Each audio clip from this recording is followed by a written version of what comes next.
This reminds me of when, long, long ago, I taught at my home state's law school, University of Connecticut. It's a wonderful place.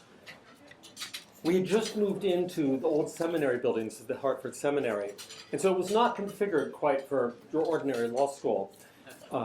At times, I taught in the chapel. I would teach from behind the altar, and when reading the statute, would climb up into the pulpit to read the black letter text. And in another room where I taught corporate law in the evenings, imagine 3 hours of corporate law with me. It was an L-shaped room, and this reminded me of that. I had not remembered it for at least a decade or so. But here I am back again at University of Connecticut, and it was quite wonderful because one is taught, as a law teacher, to have eye contact with everyone in the room, moving around. But of course, in an L-shaped room, that means panning back and forth like this. And the beauty of it is, when someone in the far end of one section of the room wants to have a conversation about disputed questions, let's say insider trading, with someone in the far end of the other part, there's a certain translation that has to take place because they can't hear each other. In any case, it's wonderful to be back at the University of Connecticut. Anyway, thanks so much for being here. It's really amazing to be here with all of you, and we're deeply honored by your company. I cannot begin to express how astonishing this is for me to be here, to see all of you, to eat this delicious food in this beautiful place. It's nothing I ever imagined. When we started the Ncla, my vision of a gala was to sit around with some rather bitter lawyers, drinking rather bitter drinks, like a really bad scotch. And that was my idea of a gala, and so this really unnerves me in a way. The administrative state is a strange beast. It's often thought to be a structural problem, and that's true enough. But it's much worse than that. It's a threat to our civil liberties. It's the greatest threat to our civil liberties in our era. It destroys our rights of elective self-government. We thought we elect the people who make our laws. Boy, is that silly. That's not the way it works. It denies our procedural rights, jury rights, due process rights, confrontation rights. You can just go on the whole list. It just eviscerates the Bill of Rights. It takes a knife to it, like just says you gut a fish. It guts the procedural rights. It even threatens our substantive rights of free speech and religion.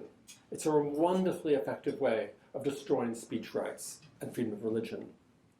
It thus is, quite systematically, the most sweeping threat to our constitutional rights that we have. Now, this is just one tiny little insight, but I think it goes a long way in clarifying why we must fight this beast.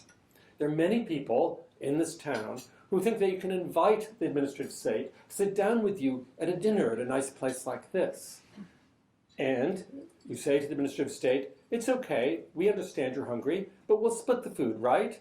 And the beast smiles. You say, good, we're glad we're in agreement on that. But by the time the dinner is over, it actually not only ate its half, it ate all of your food too. In fact, it ate you. There's no room for compromise on that. But rather than discuss the administrative state tonight, I want to focus on the New Civil Liberties Alliance. It is the only organization devoted entirely to litigating against the administrative state. It is the only organization that views this as a fight for civil liberties. It is the only organization with a real depth of expertise in the field, and it already has had a profound impact. Why? I think it's because it's engaged in a new type of litigation against administrative power. It's not your standard litigation against the administrative state. It's not in defense of particular industries. The standard old-style litigation was, oh, coal is under attack. Everyone rally around and defend coal, and you spend $1 million on the most expensive lawyer in town to defend coal, and you lose and create precedent against yourself. Whoopee. That's not the way to do it. It's not against particular agencies. I know there are some agencies out there that richly deserve one's attention. We've found a few of those, right, Peggy? The SEC, for example. But that's because they volunteer. We have no animus against them, and I'm serious about that. One of our mottos is to hate the sin, love the sinner. It's not that we really love the agencies, but we do our best to love everyone in them. They're just misguided. and we have to, instead of hurting them, we just want to give them a great big hug and break their toys.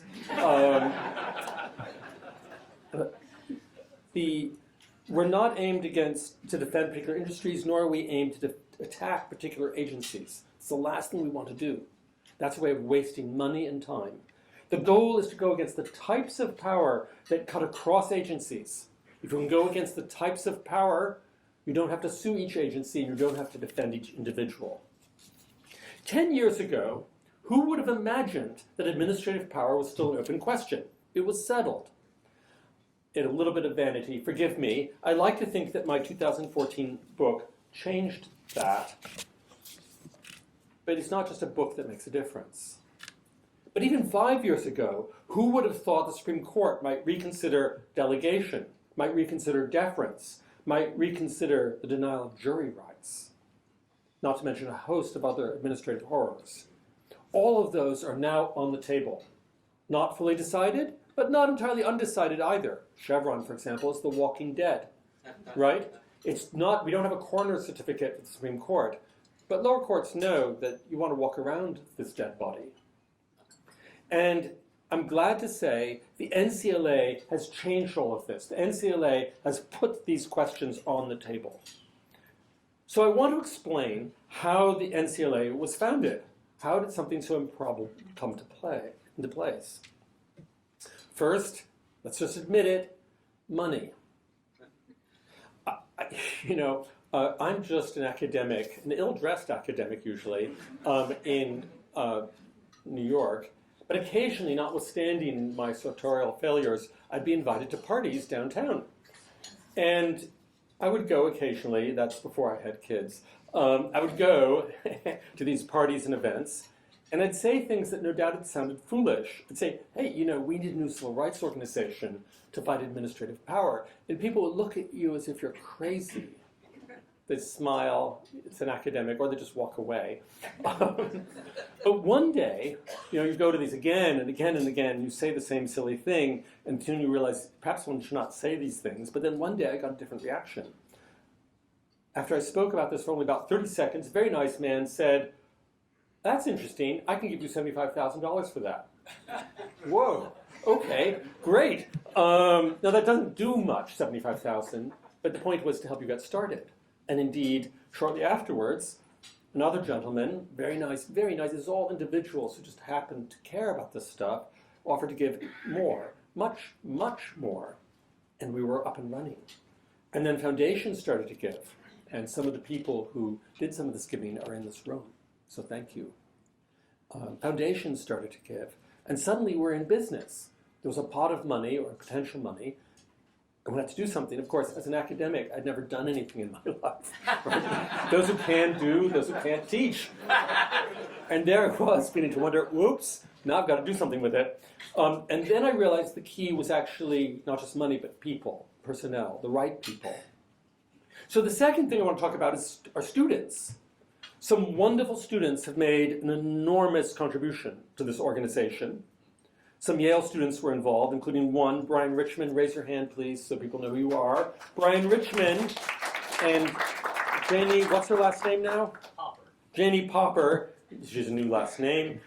She can't be here, but Brian and Janie sat down with lunch with me in New Haven after an event, and they said, we're going to hold a class on administrative law, and they had 30 students studying it. And once students get involved, what's interesting is the foundations, who are interested perhaps more than should be in education, foundations began to think, oh, right, this thing has legs. That was very important, and Brian has been a stalwart supporter, so thank you.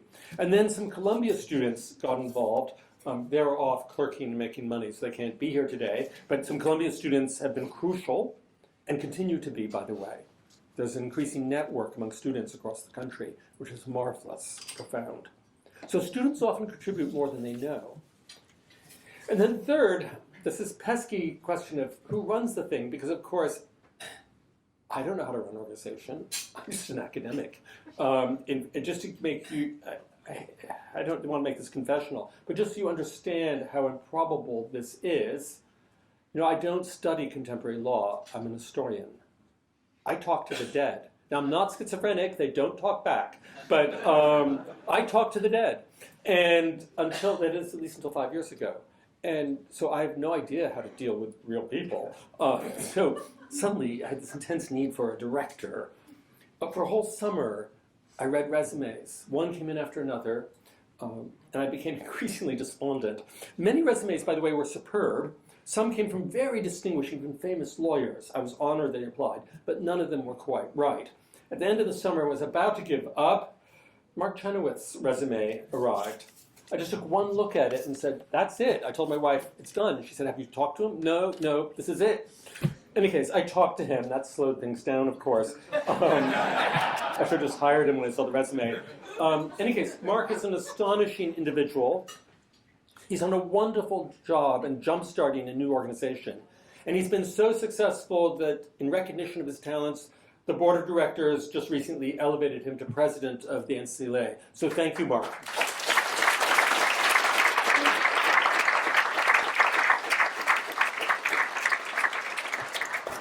By the way, we just had Pompeo here.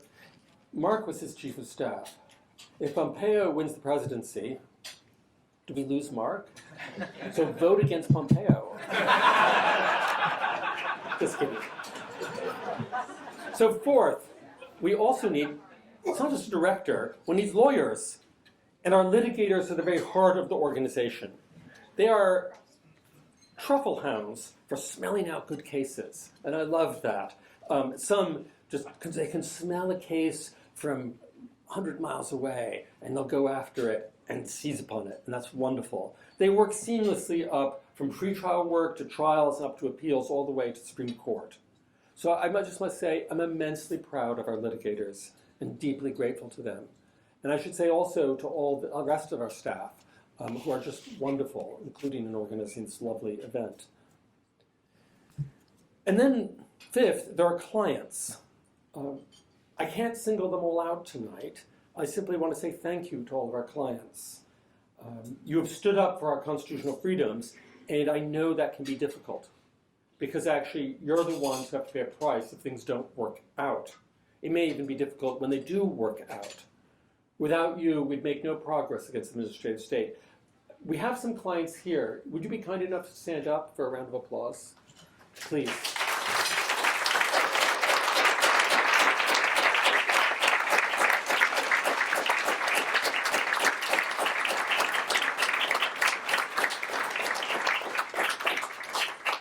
And then sixth, there are allies and supporters, namely all of you.